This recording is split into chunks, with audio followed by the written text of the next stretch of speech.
for the three girls, he left them £1,000 apiece.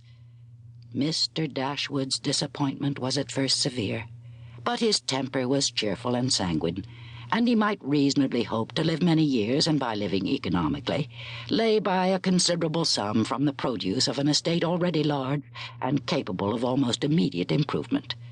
But the fortune, which had been so tardy in coming, was his only one 12-month. He survived his uncle no longer, and £10,000, including the late legacies, was all that remained for his widow and daughters. His son was sent for as soon as his danger was known, and to him Mr. Dashwood recommended, with all the strength and urgency which illness could command, the interest of his mother-in-law and sisters. Mr. John Dashwood had not the strong feelings of the rest of the family, but he was affected by a recommendation of such nature at such a time, and he promised to do everything in his power to make them comfortable. His father was rendered easy by such an assurance, and Mr. John Dashwood had then leisure to consider how much there might prudently be in his power to do for them. He was not an ill-disposed young man, unless to be rather cold-hearted and rather selfish is to be ill-disposed. But he was in general well respected, for he conducted himself with propriety in the discharge of his ordinary duties. Had he married a more amiable woman, he might have been made still more respectable than he was. He might even have been made amiable himself, for he was very young when he married and very fond of his wife. But Mrs. John Dashwood was a strong caricature of himself, more narrow-minded and selfish. When he gave his promise to his father, he meditated within himself to increase the fortunes of his sisters by the present of £1,000 apiece. He then really thought himself equal to it.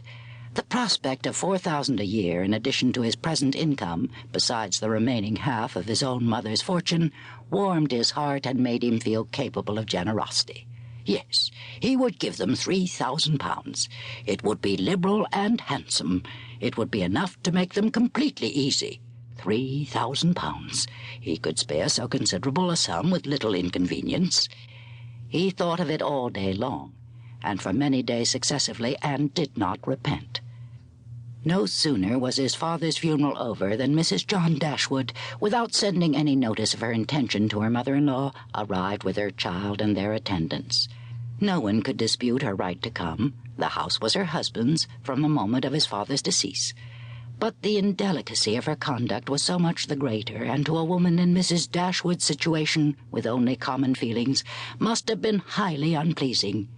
But in her mind there was a sense of honor so keen, a generosity so romantic, that any offense of the kind, by whomsoever given or received, was to her a source of immovable disgust. Mrs. John Dashwood had never been a favorite with any of her husband's family, but she had had no opportunity till the present of showing them with how little attention to the comfort of other people she could act when occasion required it. So acutely did Mrs. Dashwood feel this ungracious behavior, and so earnestly did she despise her daughter-in-law for it, that on the arrival of the latter she would have quitted the house forever, had not the entreaty of her eldest girl induced her first to reflect on the propriety of going, and her own tender love for all her three children determined her afterwards to stay, and for their sakes avoid a breach with their brother.